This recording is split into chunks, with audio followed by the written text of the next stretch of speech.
Доброе утро, Якутия. Начинаем новый рабочий день. С вами Руслан Ачиров. И Вероника Тамтосова. Ну, здорово, что мы начинаем этот день вместе, в хорошей компании. Напоминаем, что мы все, как всегда, сделаем зарядку, познакомимся с интересными гостями, посвятим вас в самые последние, самые актуальные новости. И все это можно будет увидеть чуть позже в телеграм-канале вместе с нашими рекомендациями, а также самым позитивным настроением целый день. Ну, хотелось бы также отметить, что сегодня мы узнаем, под какую музыку лучше всего доить коров. Да, вот Кстати, это даже очень, об этом. да. Поэтому оставайтесь с нами, заваривайте кофе, готовьте завтрак. Ну, а мы начинаем. Давайте начнем, конечно, с прогноза погоды. Узнаем, какая погода за окном. Ну, везде достаточно прохладно. В центральных районах сегодня 35-40 ниже 0. В заречной группе 25-33 со знаком минус. В южных 30-34 градуса холода. В Вилюйской группе сегодня 36-39 градусов мороза. В Нижнеленских 30-38 ниже 0. В западных минус 35, минус 39. В Колымо-Интегирской группе Улусов сегодня 20-40 градусов мороза. В Янских минус 42, минус 48 уже. А на северо-западе 37-46 ниже 0. Ну, в общем-то, везде без эксцессов. В Якутске сегодня в 6 часов утра 30 градусов ниже 0. Атмосферное давление 752 миллиметра ртутного столба. Ветер северо-восточный, северо-западный 1 метр в секунду. Небольшой снег, ветер северо-восточный днем 1,5 метра в секунду. И температура днем минус 24, минус 26 градусов. Ну, для ноября, по-моему, неплохо. Да, хорошая осень. Хорошая осень, да. Но Такая сейчас, морозная. да, давайте узнаем, какие новости у нас произошли к этому часу.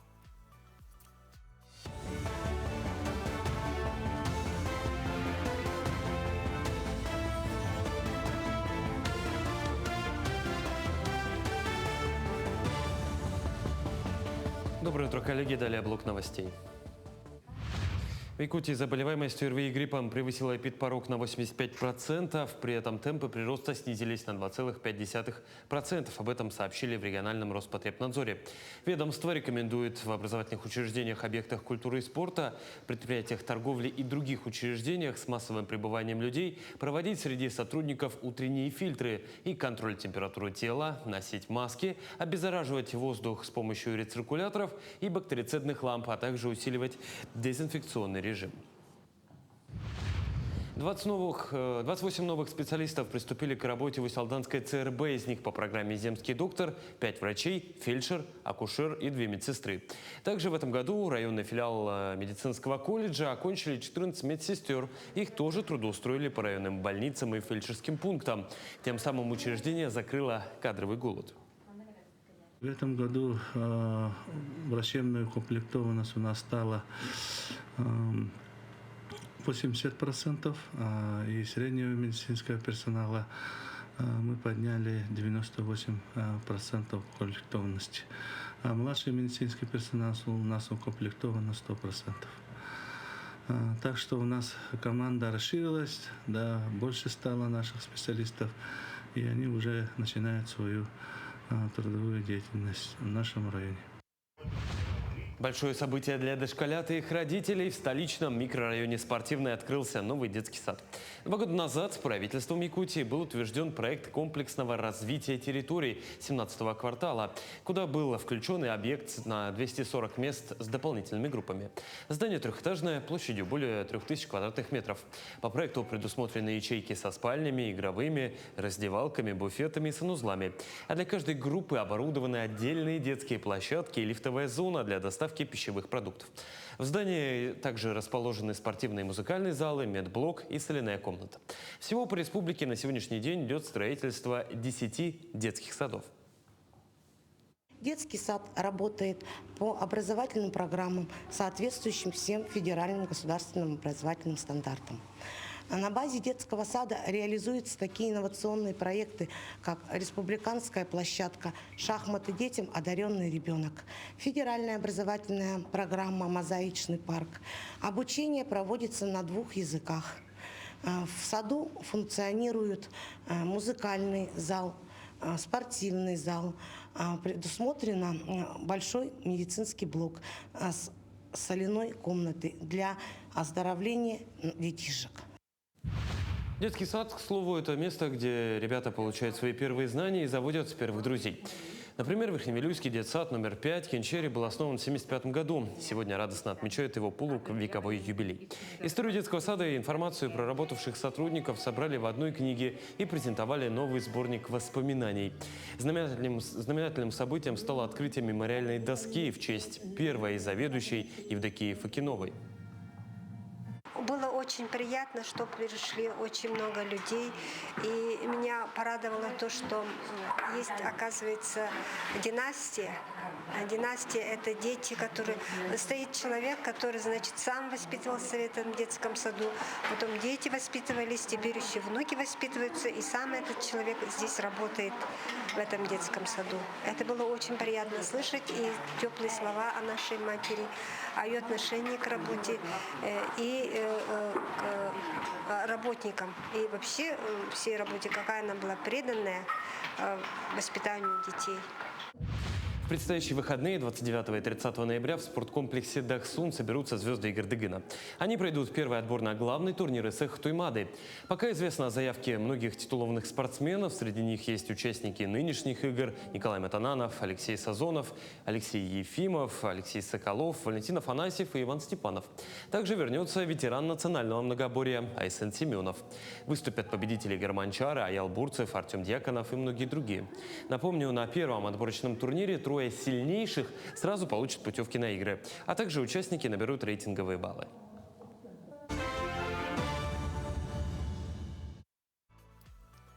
Замечательные новости, мне кажется, интересно. Да, ну что, мы желаем всем доброго утра. У меня такой вопрос. У вас есть швабра? Если есть, то возьмите ее прямо сейчас. Руслан, ты решил сделать генеральную уборку с утра и прямо в студии? Нет, я предлагаю нашим телезрителям сделать утреннюю разминку. Ну а швабра, которая имеется в любом доме, нам в этом пригодится. Давайте посмотрим.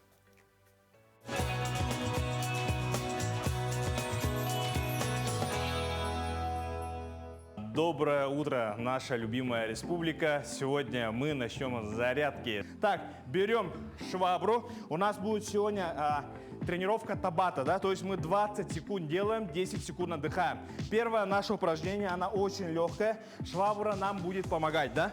Мы будем держаться и делаем приседания таз назад. Упираемся на пятки, колени у нас фиксируются. То есть колени у нас не должны уходить за носок.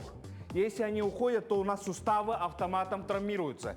То есть можем получить травму. Они очень сильно нагружаются. Итак, приготовились. 3, 2, 1 и поехали. Шаг назад, таз назад, то есть. И встаем. Выдох. Полуприсед. Таз назад. Выдох. Выдох. Выдох. Выдох. Молодцы. У нас работает задняя часть ноги. Выдох. Ягодичные мышцы. 10 секунд у нас обычная ходьба. На носочках. Пятками не касаемся пола. Руками работаем. Приготовились. Второй подход. И начали. Таз отводим назад. Выдох. Дышим обязательно. Выдох. Вдох. Выдох. Молодцы. Все работают. Никто не отстает. Колени фиксируются. Таз отводим назад. И встаем. Ягодичные напрягаем. Напрягаем. Есть. И ходьба. Следующее наше упражнение. Это у нас выпады. Также держимся и делаем шаг назад. И потом встаем. Понятно, да? Приготовились с левой ноги. Только левая нога. Только левая нога. Когда встаем, выдох. Вдох, выдох. И тут вот у нас уже помогает швабра. То есть если мы физически не можем делать это упражнение, то у нас швабра помогает. Есть. Так, отдыхаем 10 секунд на носочках. Теперь меняем ногу. Приготовились. 3, 2, 1. Шаг назад и встаем. Шаг назад и встаем. Передняя нога 90 градусов на нижней точке. Задняя нога у нас прямая. Дышим. Выдох. Выдох. Есть. Шагаем на месте. Шагаем. Так, следующее наше упражнение. Такие же выпады, но чуть усложненный вариант. Сейчас покажу. Поехали. Все вместе. Шаг назад и потом колено вверх. шаг назад, вверх. Вдох, выдох, вдох, выдох. У каждого своя скорость. Кто-то может делать 10 раз, кто-то может делать 5 раз. Это все нормально. Самое главное, технику соблюдаем и побольше движений. Мы вообще должны стараться максимально двигаться. Если мы перестаем двигаться, наш организм автоматически начинает стареть. А нам этого не надо. Вот. Мы должны тренировать ноги, руки, грудные мышцы. Слегка. Вот. Дома тоже можно тренироваться. Выдох. Выдох. Есть. Шагаем на месте. Шагаем на месте. Есть. Так, все вместе давайте сделали вдох на носочках и выдох. Восстанавливаемся. Чем чаще мы дышим, тем у нас организм быстрее восстанавливается. Еще раз. Еще раз. И в конце каждой тренировки мы обязательно должны делать растяжку наших мышц. Если мы не растягиваем, у нас мышцы на следующий день будут болеть. Понятно, да? Берем швабру, делаем наклон в левую сторону и удерживаем 5 секунд. Раз, два, три, 4, 5. В другую сторону. Раз, два, три, 4, 5. Наклоняемся. Держим. Раз, два, три, 4, 5. Вперед наклоняемся. Раз, два, три, 4, 5. Супер. Далее растягиваем ягодичную мышцу. Одну ногу кладем на колено и таз отходим назад. У нас тут прорабатывается, растягивается максимально ягодичная. Держим 5 секунд. Раз, два, три, 4, 5. Поменяли. Так. Таз отходим назад. Ой. Ага. И держим. Раз, два, три, 4, 5. И давайте еще раз наклоняемся, таз отводим назад, растягиваем полностью ягодичные и держим. Раз, два, три, 4, 5. Молодцы. Еще раз потянулись вверх. Вдох на носочках и выдох. Похлопали друг другу. Удачного заряженного дня. Всем пока. Удачного, правда, всем дня, хорошего настроения. Но мы делимся новостями. Итак, с 26 по 28 ноября в Якутске проходит городской педагогический форум профильного обучения, посвященный году столетия народного образования города Якутска. На форуме представлены лучшие педагогические и профориентационные практики, которые реализуются в профильных и предпрофессиональных классах. Содержание тематических дней объединяет проекты в направлениях основного и среднего общего образования, инженерно-технологическом, естественно-научном, социально-экономической и агротехнологическом. О инженерно-технологическом направлении сегодня расскажут наши гости. Михаил Неймохов, руководитель детского технопарка «Кванториум», Дворца детского творчества имени Фаины Иннокентьевны Авдеевой, и Владимир Королев, начальник отдела профориентационной работы научно-исследовательского университета Московского энергетического института. Доброе утро. Доброе утро. Итак, Михаил Владимирович, расскажите, пожалуйста, что вообще это за форум, какие профильные дни, получается, будут, и что интересного мы можем узнать по итогам форума? В течение 3 дней в городе Якутске проходит педагогический форум, где представлены лучшие практики профориентационной работы педагогических работников. И, получается, проходят круглые столы, мастер-классы, презентационные выставки, где педагогические работники делятся обменом опытом, проходят курсы повышения квалификации, чтобы профильное обучение в школах города Якутска было усиленная работа. То есть повышение квалификации такой вот в интересном формате. Да, все верно. Это все заточено для того, чтобы для обучающихся все это было. Внедрение новых Да, технологий. все верно. Да. Владимир Михайлович, вопрос вам. Форум длится 3 дня, и вы, как представитель одного из ведущих технических вузов страны, участвовали в его работе. Каковы ваши общие впечатления от уровня организации, содержания форума и какие основные выводы, возможно, вы для себя сделали? Да, но хочется сказать, что в целом форум проходит на очень высоком уровне. Самое главное, так как мы говорим про предпрофессиональное образование, собраны все, скажем так, заинтересованные лица. Это и представители работодателя, это, конечно, представители образовательной сферы, это, конечно, представители, скажем так, местных органов власти. То есть все коммуницируют друг с другом и понимают, куда в дальнейшем двигаться и что сделать так, чтобы дети выбрали правильное техническое направление и заинтересовать их в этом. Ну, то есть комплексно получается Да. подход. Но и реализуется, мы знаем, что новые проекты. Вот один из них — «Энергетика проф». Что это за проекты и кто в нем участвует? Да, все верно. В рамках форума стартовал проект «Энергетика проф». Это стратегическое сотрудничество с Московским энергетическим институтом, школ города Якутска, Якутсэнерго, где тут идет траектория такая, чтобы школа, вуз и предприятие, чтобы бизнес, образование, все было заточено для того, чтобы будущий выпускник школы, да, мог бы уже для себя траекторию определить. Ну, то есть мы занимаемся профориентацией, Да, последующей всё верно. именно в области энергетики. Да, все верно. И кого мы будем в готовить? Это будущие кадры для технологического лидерства нашей страны. Ну, инженеры, Да, получается. инженеры, да, потому что наш регион нуждается в таких кадрах, потому что есть промышленные предприятия, горнодобывающие, золотодобывающие, все это требует уникальных кадров, которые нужны данных отраслей. Ребята будут иметь возможность потом в университете по обмену как-то что-то познакомиться, поучиться, может, профориентацию? Они могут даже во время школы, даже во время каникул могут съездить даже в Московский энергетический институт, другие вузы, посетить во время каникул, посмотреть, как живут студенты будущие, да, и могут для себя уже определить, куда они могут поступать. То есть мотивационная составляющая Да, тоже есть. это очень важно. Здорово. Да. Ну, у нас есть сейчас возможность познакомиться с Московским энергетическим институтом. Владимир, расскажите о нем. Какую вы работу ведете с регионами, в частности, с нашей республикой? Какая работа ведется с абитуриентами, которые хотят поступить в МАИ? И вообще, сколько студентов из Якутии сегодня у вас обучается? Да, смотрите, ну на самом деле наш вуз уже 95 лет готовит кадры по самым, скажем так, востребованным направлениям. В большей степени это, конечно, связано с техникой, да, то есть технические направления, но в то же время сейчас, так как любая сфера без гуманитарных направлений невозможна, и такие тоже присутствуют.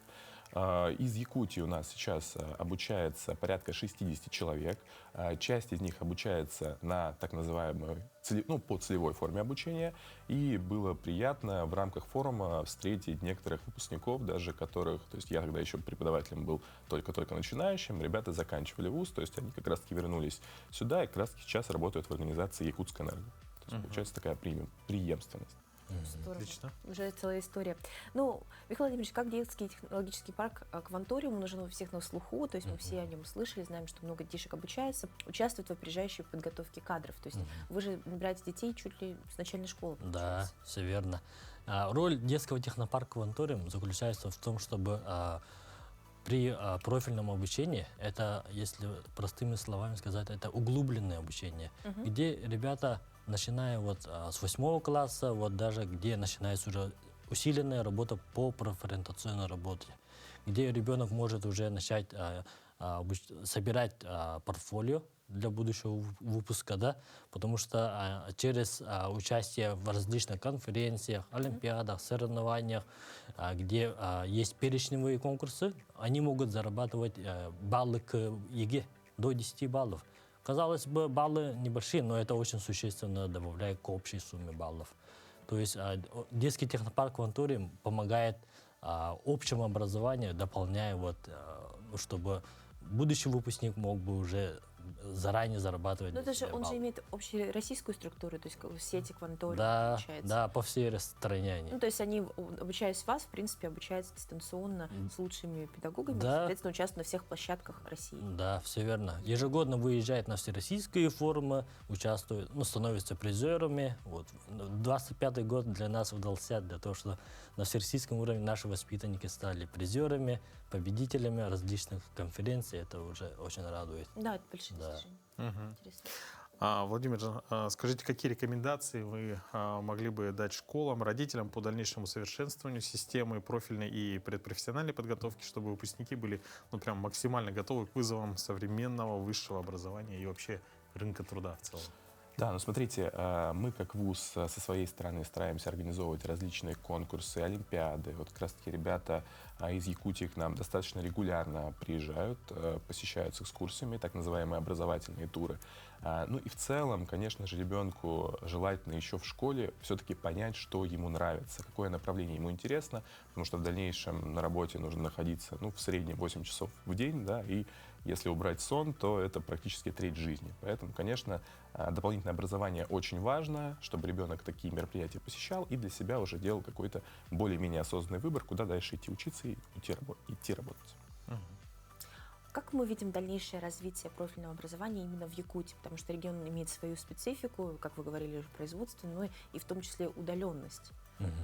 Да, роль профильного обучения, она даст возможность будущим выпускникам, ребятам, которые будут заканчивать школу, определиться с будущей профессией.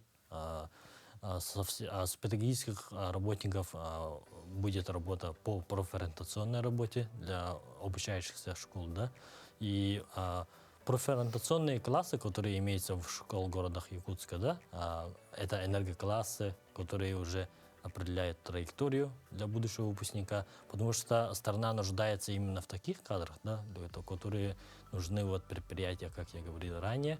Ну и конкретно в нашем регионе есть, конечно, нехватка, конечно, в этой кадре, и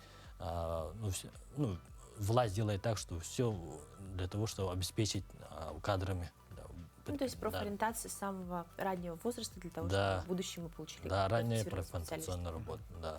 Ну, Михаил Владимирович, Владимир Михайлович, мы вас благодарим за то, что посетили наш утренний эфир с очень полезной информацией. Спасибо. Особенно для родителей, Да, кстати. конечно. Спасибо. Ну, напомним, что 25-й год ознаменован столетием народного образования города Якутска. Какие события связаны с днем сегодняшним, поведает наша рубрика «Даты и события».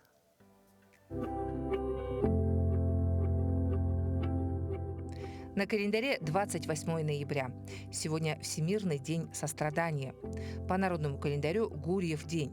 В народе считалось, что гурий помогает лечению зубных болезней. В этот день святому было принято обращаться с соответствующей молитвой. Говорили также, что на Гурье зима приезжает на пегой кобыле и разгоняет всех нечистых.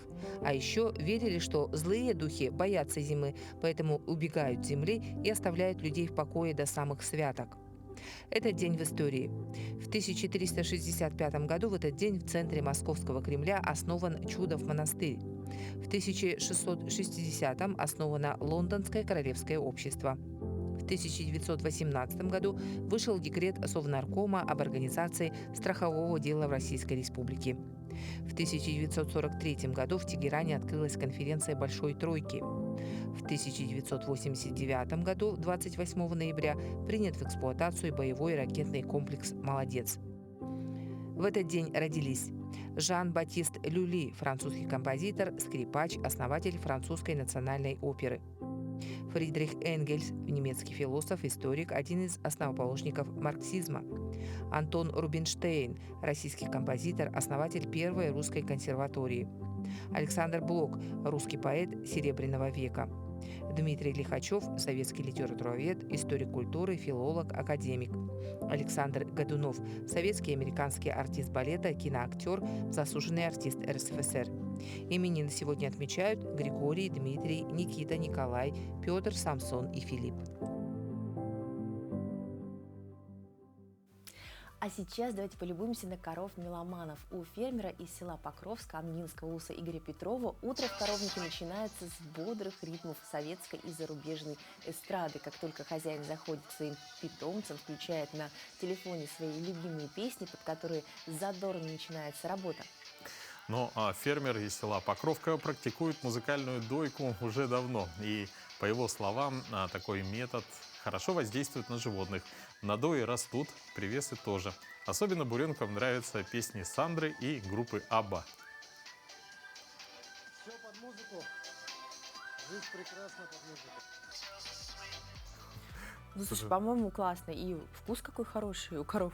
Да, да. Мне кажется, вообще Да, ну, конечно, хотелось бы передать нашему фермеру Игорю Да, Петрову. большой Кстати, привет. он является нашим постоянным зрителем. Ну, потому что вставать нужно рано, а работы всегда очень много, и прогулять ее нельзя, опоздать на нее тоже нельзя, потому что он знает, что его ждут, и ждут еще и под музыкальное сопровождение, поэтому большой-большой привет, хорошего настроения и вам, и вашим питомцам, и здорово, что вы каждое утро начинаете вместе с нами.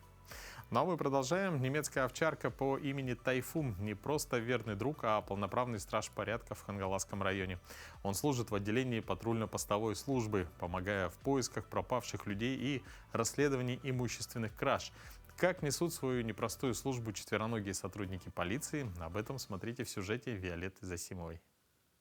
На заднем дворе отдела полиции идет тренировка. Ее участник необычен. 4 лапы, 1 хвост, острый нюх и огромное преданное сердце. Трехлетний пес Тайфун уже больше года служит в ППС. Его напарник и хозяин – кинолог Михаил Новиков. Сегодняшний урок – отработка базовых команд – сидеть, лежать, стоять, место, рядом и, конечно, ко мне.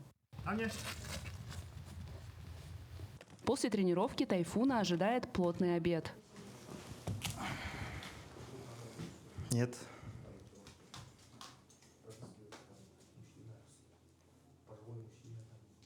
Можно. В день сколько раз он ест? В день один раз можно разделить на 3 рациона по 200 грамм. Так как сейчас холод, еще плюс 150 грамм прибавляется.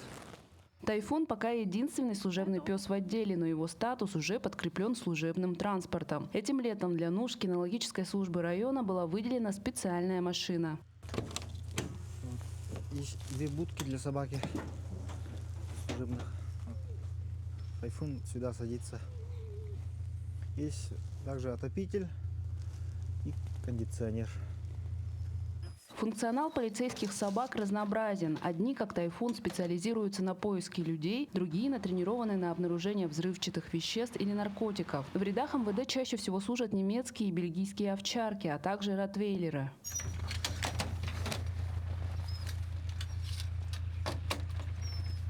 Срок службы у этих преданных сотрудников относительно невелик, в среднем 7 лет. По достижении этого возраста собаку списывают, ей ищут новых хозяев, хотя часто сотрудники забирают своих напарников домой. Для Михаила Новикова Тайфун – первая личная служебная собака. До пенсии у них в запасе еще несколько лет напряженной службы.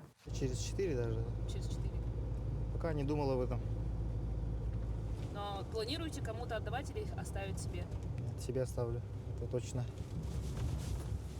А пока Тайфун находится в самом расцвете сил, с радостью выполняя свой долг и обеспечивая безопасность жителей района. Виолетта Засимова, Хангаласский улус. Мне кажется, расставаться вообще со своим другом очень сложно, поэтому такой однозначный ответ. Конечно, Да, и мы услышишь, понимаем. Да, что, конечно, он заберет с собой. Но это здорово. Ну, а мы продолжаем делиться хорошими новостями. В рамках фестиваля «Зима начинается с Якутии» в столице региона проходит традиционный гастрофестиваль «Вкус Якутии». В конкурсе профессионального мастерства принимают участие 7 ресторанов столицы. Столько же заведений общепита на гастроужинах презентуют свои блюда с улучшенным вкусом или новой оригинальной подачей. Именитые шеф-повара делятся секретами мастерства со студентами. Приглашенные гости из других регионов также представляют свои программы. Главное условие для всех конкурсантов – блюдо необходимо приготовить из местных продуктов. Многие не умеют готовить из дикоросов, из дичи. Новые повара приезжие, которые приезжают к нам и обучают наших студентов, они очень удивлены, что, например, чир очень быстро готовится, и она практически равна форели, да? То есть по составу, по жирности. И по жеребятине точно так же, потому что все думают, что жеребятина равна говядине. И для них это, конечно же, является удивлением, случается большим удивлением. Ну, конечно, у нас специфическая кухня, и здорово, что мы своим опытом поделимся с приезжими поварами, и уверены, что они тоже найдут какие-то интересные рецепты. Ну, от блюд, которые можно испробовать в ресторане под тихую атмосферную музыку, мы переносимся на наши кухни, где ежедневно проводим немало времени, чтобы восполнить свои силы. Ведущая нашей рубрики «Блюдо дня» Юлия Избекова поделится сегодня с нами рецептом приготовления печени с апельсинами.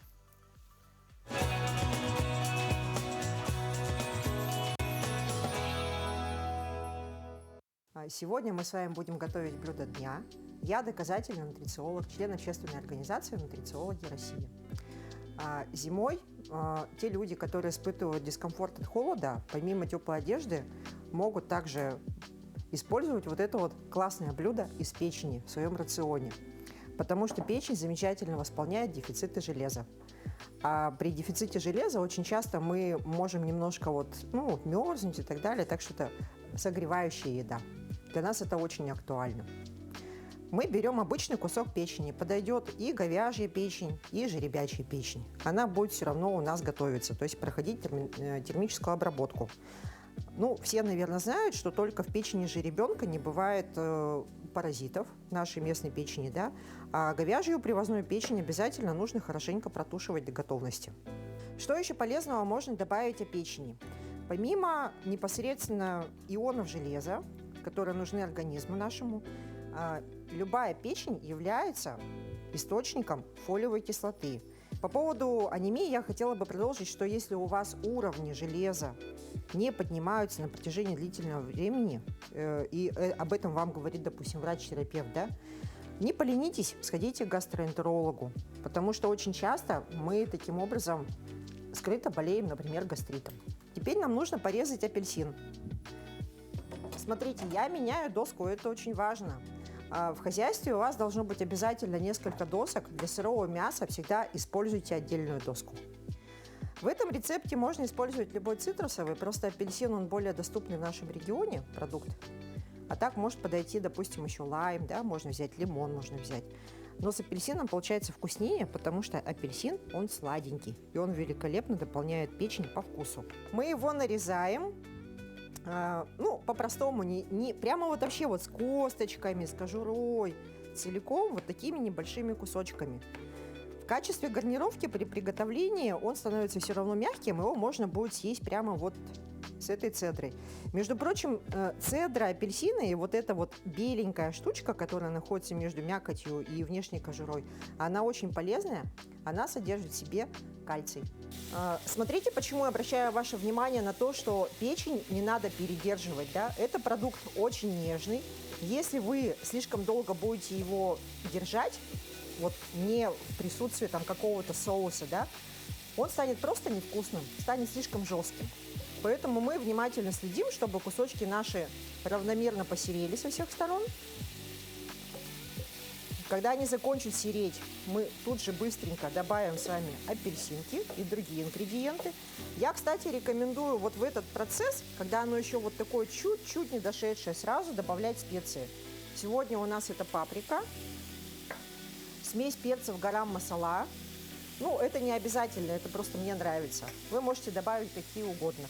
И сушеная петрушка, потому что сушеную кинзу я просто не нашла, а они родственники. Настало время добавить апельсины.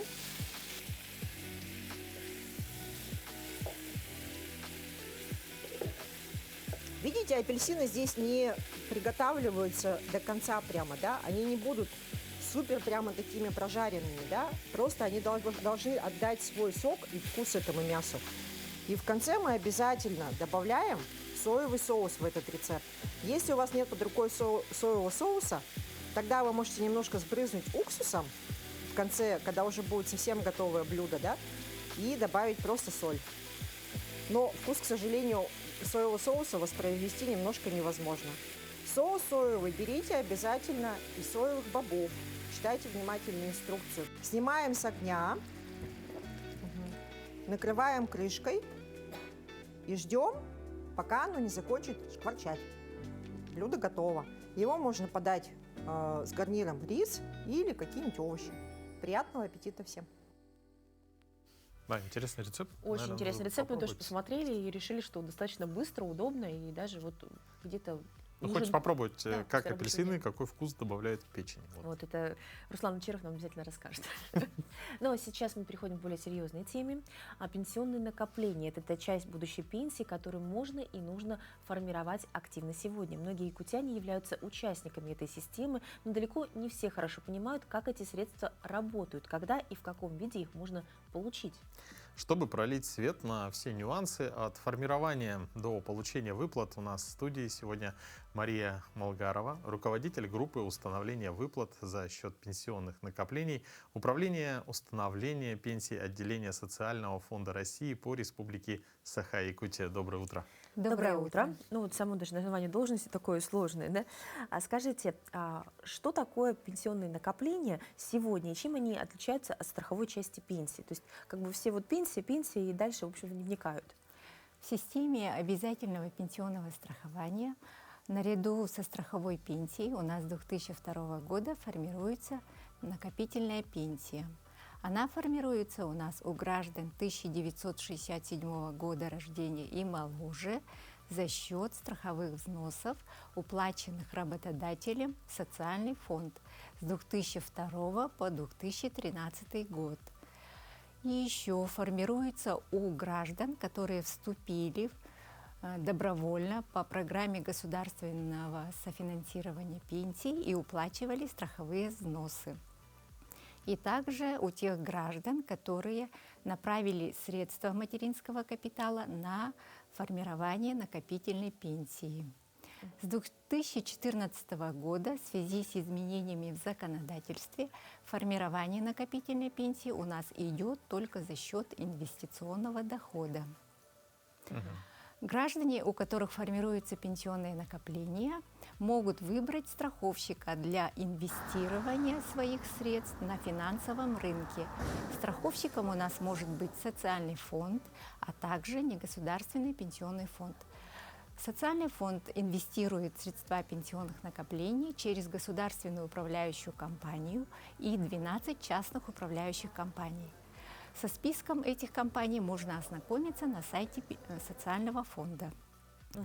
Негосударственный пенсионный фонд также является страховщиком, и гражданин может выбрать лично любой негосударственный пенсионный фонд, который работает на данное время на финансовом рынке. Сейчас работают 26 негосударственных пенсионных фондов. Вы, наверное, слышали, это наиболее у нас популярные. Это НПФ Сбербанка, ВТБ, Газфонд, Будущее. Ну и далее 26 негосударственных пенсионных фондов.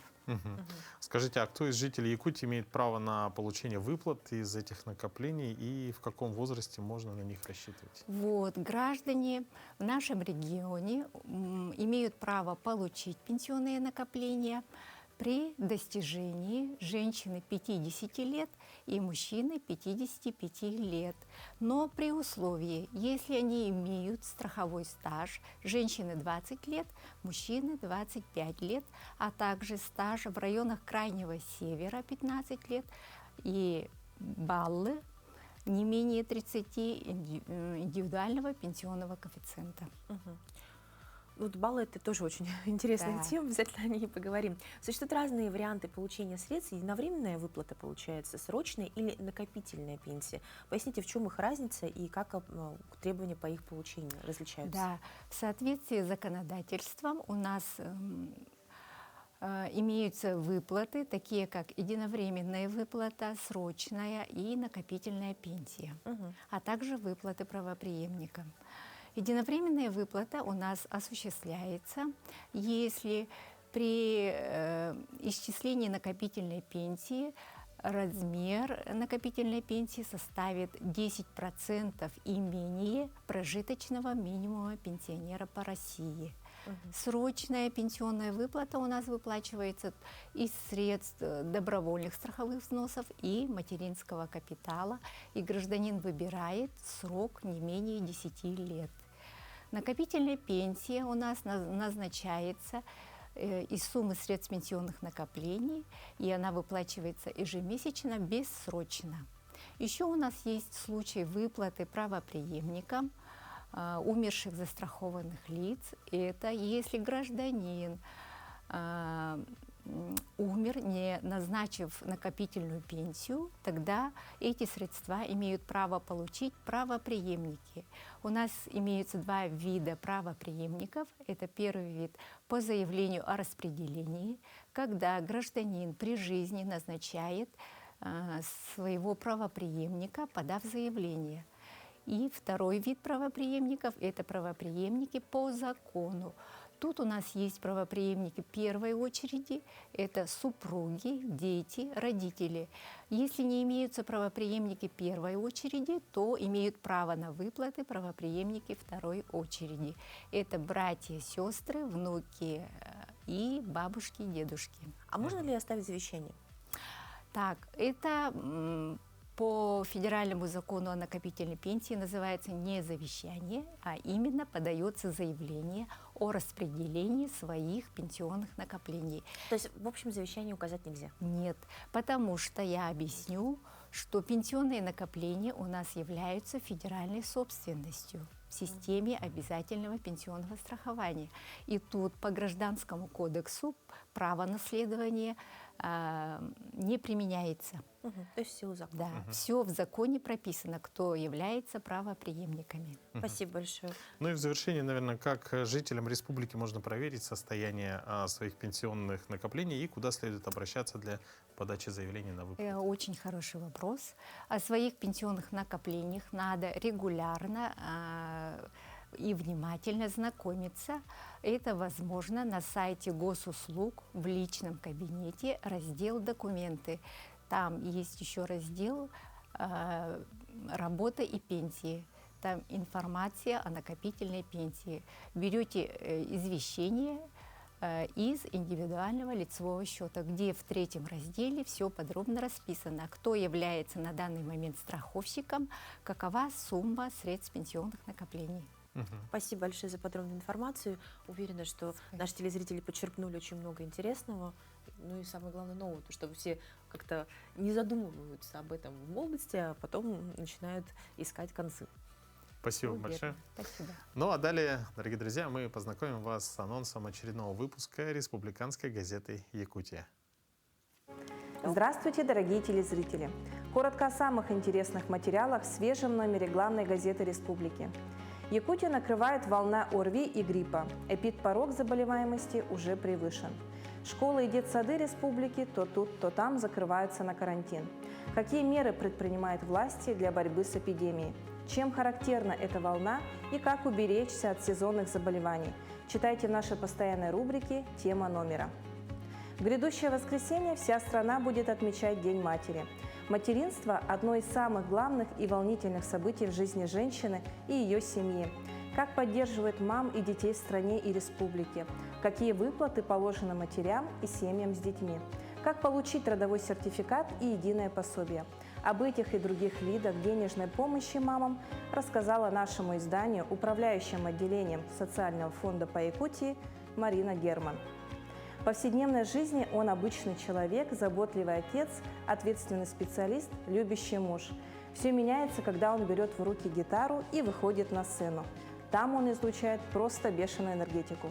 Гость этого номера нашей газеты шутит, что его жизнь напоминает ему историю героя комиксов Марвел. Днем он интеллигентный и тихий Брюс, а по вечерам ревущий Халк. Читайте в свежем номере истории главного архивиста Национального архива республики и фронтмена рок-группы «Псы Баяная» Вячеслава Сивцева.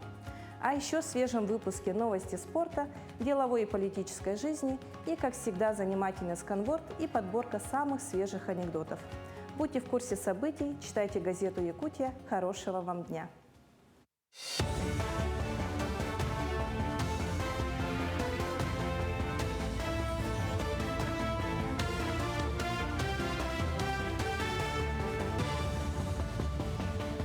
Мы продолжаем рассказывать о самых заметных событиях республики, страны и мира. Правительство России до конца года выделит еще порядка миллиарда рублей на льготные кредиты для туристических инвестиционных проектов. Такая мера позволит продолжить субсидирование льготных кредитов, выданных на различные инвестпроекты, в том числе на реконструкцию гостиниц, строительство горнолыжных курортов, аквапарков и парков развлечений. В правительстве напомнили, программа льготных кредитов для туристических инвестпроектов действует с 2021 года. Глава Якутии Айсан Николаев провел встречу с вице-президентом, председателем Сибирского отделения, академиком Российской академии наук Валентином Пармоном. Стороны обсудили перспективы освоения Тамторского и Попегайского месторождений и отметили, что они очень важны для реализации задачи по обеспечению технологического суверенитета страны и импортобезопасности отраслей отечественной промышленности. В ходе встречи Валентин Пармон выразил готовность СОРАН оказать всю необходимую помощь специалистам Якутии при разработке новой программы научной экспедиции по исследованию производительных сил. Сибирское отделение организовало работу форума «Большая Сибирь и Арктика». Рассматривались работы, которые непосредственно имеют отношение и к Якутии. В частности, это создание онкологического центра прекрасного здесь, в Якутске. Это проблемы, связанные с питанием. Вот для Якутии это вопрос особый для питания. Но и дальше очень важный вопрос, уже не связанный со здравоохранением, но который нас беспокоит все время, это возможность освоения уникальных месторождений минерального сырья, которые есть в Якутии. Управление социальной защиты населения Ленского района заканчивает прием заявлений на оказание помощи по социальному контракту. На основании контракта оказывается адресная помощь семьям по 4 направлениям: развитие личного подсобного хозяйства, индивидуальная предпринимательская деятельность, также поиск работы и трудная жизненная ситуация. Ежегодно выделяется определенное количество квот по каждому направлению. В этом году на поиск работы 28, на развитие ИП 32, на личное подсобное хозяйство 4. Получить ее можно раз в 2 года. В последнее время стало все больше обращений на открытие ИП. Среди них это массажный салон, шиномонтажная мастерская, немало тех, кто занимается инородными промыслами, а также развитием личного подсобного хозяйства. С Чимчи последняя девушка обратилась на закуп кур, постройку хатона и в дальнейшем производство и продажа мяса. К нам в этом году также обращался участник СВО. Он заключил на социальный контракт по поиску работы, обучился на сварщика по линии центра занятости и успешно сейчас работает. Также они за это время, пока ищут работу, могут обучиться. Заключаем трехсторонние соглашения между работодателем, нами и заявителем.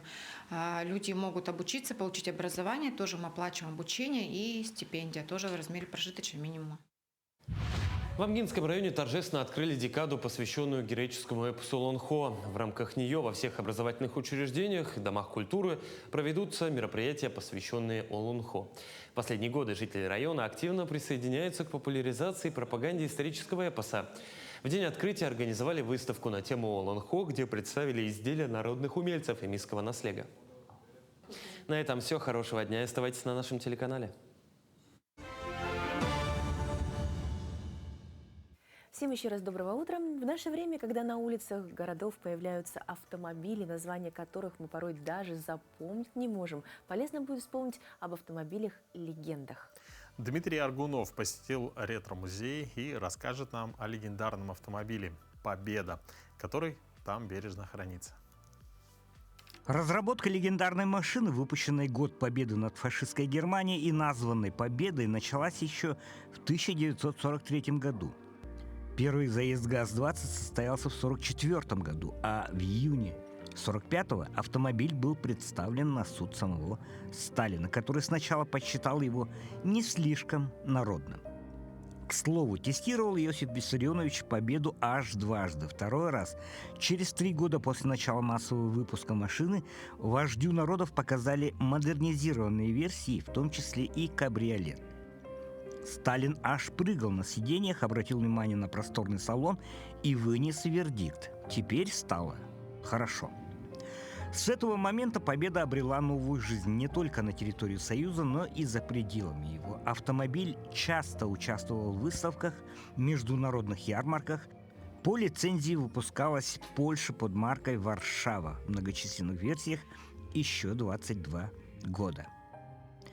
В первые годы «Победа» шла на экспорт во многие страны Европы, но заметно отличалась от тех экземпляров, что шли на продажу на территории Союза. Последнюю модернизацию «Победа» пережила в 1955 году. Именно «Победа», первая на территории Советского Союза, обзавелась указателями поворота и стоп-сигналами. Вторая серия узнается по облицовке радиатора с горизонтальными планками 2 размеров. В народе тельняшка. Третья серия отличилась радиатором улыбкой. Победа впервые в Союзе оснащалась печкой и радиоприемником. Победа стала одним из первых легковых автомобилей, которые пустили огромными партиями на экспорт для массового использования. Выпускался также полноприводный внедорожник на базе Победы. Всего было выпущено почти 250 тысяч экземпляров. Надо ли говорить, что и в Якутии Победа широко применялась как служебная автомашина и как частное авто. Народ-победитель получил достойную автомашину для повседневного пользования. Ретро-автомобили уже можно отнести к определенному виду искусства. Продолжая эту тему, мы расскажем вам о новой выставке, которая начала свою работу в Национальном художественном музее.